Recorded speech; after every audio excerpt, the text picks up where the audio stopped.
हाँ तो नमस्कार दोस्तों, स्वागत है आप सभी का अपने YouTube चैनल बोर्ड क्रांति क्लासेज में। और हम लोग जो है आज क्लास 10th का एक और सब्जेक्ट स्टार्ट करने वाले हैं, जिसको जो है हम लोग विज्ञानों का विज्ञान यानी रसायन विज्ञान बोलते हैं। अंग्रेजों के भाषा में बोले तो केमिस्ट्री बोलते हैं, ठीक है, केमिस्ट्री बोलते हैं, जिसको जो है हम लोग केमिस्ट्री बोलते हैं, ठीक है। हम लोग जो है क्लास 10th का जो है आज से जो है हम लोग क्लास 10th का केमिस्ट्री स्टार्ट करने वाले हैं, ठीक है। अब देखिए, इसको विज्ञानों का विज्ञान क्यों बोलते हैं, क्योंकि अगर आप बायोलॉजी पढ़िएगा, ठीक है, उसमें जो है आयरन ये सब चीज़ें आएगी टॉपिक, ठीक है, वो किसका है, केमिस्ट्री का है, ठीक है। अगर आप फिजिक्स पढ़ते हैं उसमें जो है ना इलेक्ट्रिक करंट में, ठीक है, उसमें जो है इलेक्ट्रॉन आते हैं, टॉपिक किसका है, केमिस्ट्री का, ठीक है। तो इस हिसाब से जो है ना, यानी कहने का मतलब है कि अगर आप फिजिक्स या फिर बायोलॉजी पढ़िएगा उसमें कुछ कुछ जो टर्म्स आते हैं, कुछ कुछ जो वर्ड आते हैं जो है ना, वो केमिस्ट्री का आते हैं। तो केमिस्ट्री को जो है विज्ञानों का विज्ञान कहना कोई गलत नहीं होगा। तो देखिए, जैसे कि आप लोग पता होगा कि हम लोग जो है किसी भी सब्जेक्ट को जब स्टार्ट करते हैं ना, तो उसके बारे में जो है कुछ पहले जानकारी प्राप्त करते हैं, जैसे कि उसमें कितने चैप्टर्स पढ़ने हैं, ठीक है, एग्जाम पैटर्न क्या है, ठीक है, यानी पूरे सिलेबस के बारे में जो है हम लोग जानते हैं। तो आइए हम लोग जो है केमिस्ट्री का सिलेबस डिस्कशन करते हैं। तो सिलेबस डिस्कशन में जो है ना, सबसे पहले हम लोग बात कर लेते हैं चैप्टर्स की, ठीक है। सबसे पहले हम लोग बात कर लेते हैं चैप्टर्स की कि आखिर चैप्टर्स कितने पढ़ने हैं, ठीक है। हम लोग सबसे पहले बात कर लेते हैं किसकी, चैप्टर्स की, कि आखिर जो है क्लास 10th के केमिस्ट्री में कितने चैप्टर्स पढ़ने हैं, ठीक है। तो अगर मेनली देखिएगा ना, तो क्लास 10th का जो केमिस्ट्री है उसमें जो है ना मेनली 5 ही चैप्टर पढ़ने हैं, ठीक है। अगर एक आध जो है भारती भवन का बुक देखिएगा तो उसमें एक आध चैप्टर ज़्यादा रहता है, ठीक है, वो पर्यावरण वगैरह, ठीक है। तो ऐसे मेनली अगर देखिएगा तो कितने चैप्टर्स पढ़ने हैं, 5 चैप्टर पढ़ने हैं। हम लोग को जो है पहला चैप्टर जो पढ़ना है उसका नाम है रासायनिक अभिक्रिया एवं रासायनिक समीकरण। रासायनिक अभिक्रिया एवं रासायनिक समीकरण, ठीक है। ये जो है हम लोग का बहुत ही प्यारा चैप्टर है, पहला चैप्टर है, बहुत ही अच्छा चैप्टर है, ठीक है, रासायनिक अभिक्रिया एवं रासायनिक समीकरण, ठीक है। अगर इसको हम लोग इंग्लिश में बोले तो केमिकल रिएक्शन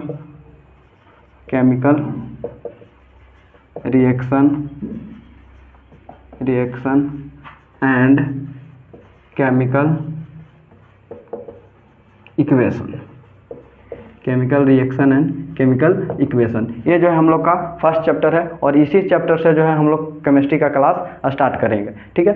अब हम लोग बात करते हैं दूसरे चैप्टर का। तो दूसरा जो हम लोग का चैप्टर है उसका नाम है अम्ल क्षार एवं लवण। अम्ल क्षार एवं लवण, ठीक है। अगर इसको हम लोग इंग्लिश में बात करें तो इंग्लिश में हम लोग इसको बोलते हैं एसिड, बेस एंड साल्ट।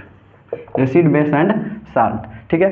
अगर हम लोग बात करें तीसरे चैप्टर का, तो तीसरा जो हम लोग को चैप्टर पढ़ना है केमिस्ट्री में, वो पढ़ना है धातु और अधातु। धातु एवं अधातु, ये जो है हम लोग का थर्ड चैप्टर है, ठीक है। अगर इसको हम लोग इंग्लिश में बोले तो मेटल एंड नॉन मेटल, ठीक है, मेटल्स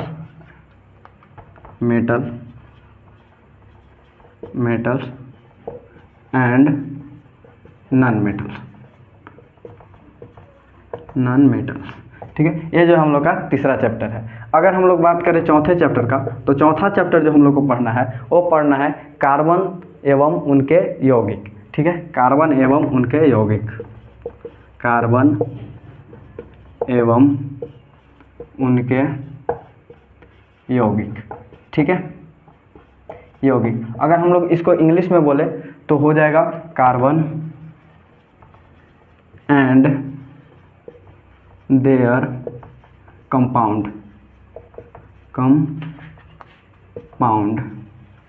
ठीक है। ये जो हम लोग का चौथा चैप्टर है। और अगर हम लोग बात करें पांचवें चैप्टर यानी आखिरी चैप्टर का, तो उसका नाम है तत्वों का आवर्ती वर्गीकरण, ठीक है, तत्वों का आवर्ती वर्गीकरण, तत्वों का आवर्ती वर्गीकरण, ठीक है। पांचवा जो हम लोग का चैप्टर है उसका नाम है तत्वों का आवर्ती वर्गीकरण यानी पीरियोडिक क्लासिफिकेशन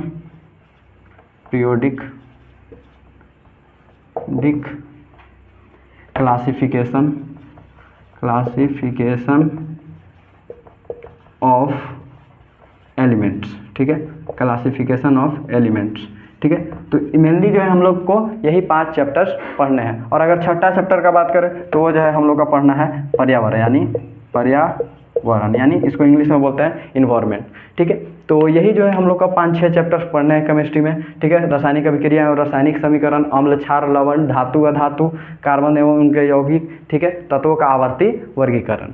चैप्टर्स के बारे में तो हम लोग डिस्कशन कर लिए। अब हम लोग डिस्कशन करते हैं एग्जाम पैटर्न के बारे में। ठीक है, अब हम लोग जो है ना डिस्कशन करते हैं एग्जाम पैटर्न के बारे में। ठीक है, कि यानी एग्जाम जो है ना, क्लास 10th का एग्जाम जो है केमिस्ट्री का जो है कैसे कैसे क्वेश्चन जो है ना, किस टाइप से जो है क्वेश्चन पूछे जाते हैं। ठीक है, तो अगर हम लोग बात करें बेसिकली जो साइंस है ना, बेसिकली जो साइंस होता है, ठीक है, बेसिकली जो साइंस होता है वो कितने मार्क्स का होता है हम लोग का? 100 मार्क्स का होता है। ठीक है, बेसिकली हम लोग का साइंस कितने मार्क्स का होता है? 100 मार्क्स का होता है एग्जाम। ठीक है, जिसमें जो है ना हम लोग को 20 नंबर जो होता है ना वो प्रैक्टिकल हो जाता है। 20 नंबर का जो होता है वो क्या हो जाता है? प्रैक्टिकल हो जाता है। ठीक है, तो ये जो है, और बाकी जो है हम लोग को 80 नंबर का जो है एग्ज़ाम देना पड़ता है। 80 नंबर का जो है हम लोग को एग्ज़ाम देना पड़ता है। 20 नंबर का प्रैक्टिकल हो जाता है। तो ये तो स्कूल का मामला है। ठीक है, ये जो है स्कूल का मामला है, इसको तो है हम लोग छोड़ देते हैं क्योंकि ये तो है स्कूल का मामला। ठीक है, अब हम लोग बात करते हैं मेनली एग्ज़ाम के लिए। ठीक है, तो 80 में से आप सभी को तो पता ही होगा कि हम लोग को जो साइंस में जो होता है ना, तीन विषय होते हैं। ठीक है, पहला होता है आप लोग का फिजिक्स। ठीक है, पहला होता है फिजिक्स, दूसरा होता है केमिस्ट्री। ठीक है, दूसरा होता है केमिस्ट्री, और तीसरा होता है बायोलॉजी। ठीक है, बायोलॉजी। ठीक है, ये 3 विषय होते हैं। ठीक है, जिससे अगर हम लोग प्रश्न की बात किया जाए, ठीक है, तो इससे जो है करीब करीब 27 क्वेश्चन पूछे जाते हैं। ठीक है, अगर बात करें केमिस्ट्री से तो 26 क्वेश्चन पूछे जाते हैं। ठीक है, अगर बात करें बायोलॉजी से तो इससे भी जो है 27 क्वेश्चन पूछे जाता है। यानी कहने का मतलब है 27 नंबर का क्वेश्चन पूछे जाते हैं। ठीक है, यानी कहने का मतलब है कि 27, 27, 54, 26, 80 नंबर का। ठीक है, तो इस वीडियो में जो है हम लोग सिर्फ केमिस्ट्री के बारे में जानेंगे। ठीक है, फिजिक्स वाले वीडियो में जो है फिजिक्स के बारे में बताया जाएगा। बायोलॉजी वाले वीडियो में जो है बायोलॉजी के बारे में बताया जाएगा। ठीक है, तो चलिए इन्हें जगह है।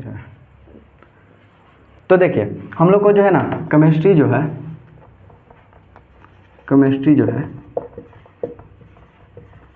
जो है वो सिंपल 2 टाइप्स के क्वेश्चन पूछे जाते हैं। ठीक है, केमिस्ट्री में जो है सिंपल 2 टाइप के क्वेश्चन पूछे जाते हैं। पहला जो क्वेश्चन का टाइप होता है वो होता है आप लोग का ऑब्जेक्टिव। ठीक है, पहला जो क्वेश्चन का टाइप होता है वो क्या होता है? ऑब्जेक्टिव। और दूसरा जो क्वेश्चन का टाइप होता है वो होता है सब्जेक्टिव। पहला जो टाइप होता है वो होता है ऑब्जेक्टिव, और दूसरा जो क्वेश्चन का टाइप होता है वो होता है ऑब्जेक्टिव। ठीक है, पहला ऑब्जेक्टिव, दूसरा सब्जेक्टिव। ठीक है, अब देखिए अब यहाँ पे क्या होता है ना कि आप सभी को तो पता ही होगा कि ये जो ऑब्जेक्टिव होता है वो 2 गुने प्रश्न पूछे जाते हैं। और 2 गुने प्रश्न पूछे जाने के कारण जो है ना, अगर हम लोग बात करें ऑब्जेक्टिव का तो केमिस्ट्री से जो है ना सिर्फ 26 नंबर का, 1-2 नंबर आगे पीछे हो सकता है। ठीक है, तो 26 से 27 जो क्वेश्चन है वो पूछे जाते हैं केमिस्ट्री से। ठीक है, तो ये तो हो गया ऑब्जेक्टिव के लिए। ठीक है, अब हम लोग बात करते हैं सब्जेक्टिव के लिए। ठीक है, तो सब्जेक्टिव में भी आप लोग देखिएगा ना तो 2 तरह से क्वेश्चन पूछे जाते हैं। ठीक है, पहला जो होता है वो होता है लघु उत्तरीय। ठीक है, लघु उत्तरीय प्रश्न। ठीक है, और दूसरा जो हम लोग का होता है वो होता है दीर्घ उत्तरीय प्रश्न। ठीक है, 2 टाइप के पूछे जाते हैं, पहला लघु उत्तरीय, दूसरा दीर्घ उत्तरीय। तो आप सभी को मालूम ही होगा कि लघु उत्तरीय जो होता है वो प्रत्येक क्वेश्चन के लिए कितने मार्क्स मिलते हैं? 2 नंबर। ठीक है, और अगर हम लोग बात करें दीर्घ उत्तरीय के लिए तो दीर्घ उत्तरीय के लिए केमिस्ट्री में अगर खास करके बात करें तो वो दीर्घ उत्तरीय होता है 5 नंबर का, और अगर फिजिक्स और बायोलॉजी में बात करें तो वो 6-6 नंबर का होता है। अब हम लोग बात करें लघु उत्तरीय से, तो लघु उत्तरीय से जो है ना वो 8 क्वेश्चन पूछे जाते हैं। केमिस्ट्री में जो है वो 8 क्वेश्चन पूछे जाते हैं। 8 में से बनाना कितना होता है? कंपलसरी 4 बनाना होता है। अब देखिए यहाँ पर ना एक नियम होता है, जैसे आप ऑब्जेक्टिव में जो है ना सिर्फ 26 गो, या तो आप सिर्फ जैसे 40 को बनाने के लिए रहता है तो आप केमिस्ट्री और बायोलॉजी मिला के 40 को बना दीजिए, नहीं तो फिर फिजिक्स और केमिस्ट्री मिला के बना दीजिए, आप कैसे भी बना सकते हैं। लेकिन यहाँ पे सब्जेक्टिव में ना नियम होता है कि आपको जो है 8 में से 4 केमिस्ट्री में भी बनाना है, 8 में से 4 फिजिक्स में भी बनाना है। इस तरह से जो है ना वहाँ पे एक लिमिट दिया हुआ रहता है। ठीक है, तो केमिस्ट्री में जो है लघु उत्तरीय पूछते हैं कितने नंबर, कितने क्वेश्चन पूछे जाते हैं? 8 क्वेश्चन, जिसमें बनाना कितना होता है? 4 क्वेश्चन। ठीक है, और प्रत्येक क्वेश्चन के लिए कितने अंक मिलते हैं? 2 अंक मिलते हैं। ठीक है, अब हम लोग बात कर लेते हैं दीर्घ उत्तरीय। तो केमिस्ट्री से जो है ना दीर्घ उत्तरीय पूछे जाते हैं 2 क्वेश्चन, और 2 में से बनाना कितना होता है? 1 क्वेश्चन। ठीक है, 2 में से बनाना कितना होता है? 1 क्वेश्चन, और प्रत्येक क्वेश्चन के लिए कितना मार्क्स मिलता है? 5 मार्क्स मिलता है। ठीक है, तो तो अब हम लोग बात करते हैं टोटल मार्क्स केमिस्ट्री के लिए, ठीक है। यानी हम लोग जो है सिर्फ केमिस्ट्री पढ़ करके जो है ना क्लास 10th में कितने मार्क्स ला सकते हैं, ठीक है। तो सबसे पहले तो हो गया 26 से 27 ऑब्जेक्टिव, ठीक है। तो 26 लेकर ही चलते हैं, ठीक है। 26 से 27 ऑब्जेक्टिव हो गया, ठीक है। यहाँ पे देखिए 8 में से 4 बनाना है 2 मार्क्स वाला, ठीक है। तो 4 बनाना है तो 4 दूनी 8 नंबर, ठीक है। तो 8 नंबर जो है लघु उत्तरीय से, ठीक है। उसके बाद जो है ना 5 नंबर जो है 2 में से 1 बनाना है, यानी 5 नंबर जो है वो किससे, दीर्घ उत्तरीय से, ठीक है। अगर सबको हम जोड़ेंगे तो 8 5 14 26 39, ठीक है। 14 और 26 है 8 5 13 और 26 39 हो जाएगा, ठीक है। यानी कहने का मतलब है कि आप लोग जो है सिर्फ केमिस्ट्री पढ़ करके ना 39 से 40 मार्क्स ला सकते हैं, ठीक है। तो आई होप कि आप लोग को जो है वीडियो अच्छा लगा होगा, ठीक है। तो मिलते हैं नेक्स्ट वीडियो में चैप्टर के साथ।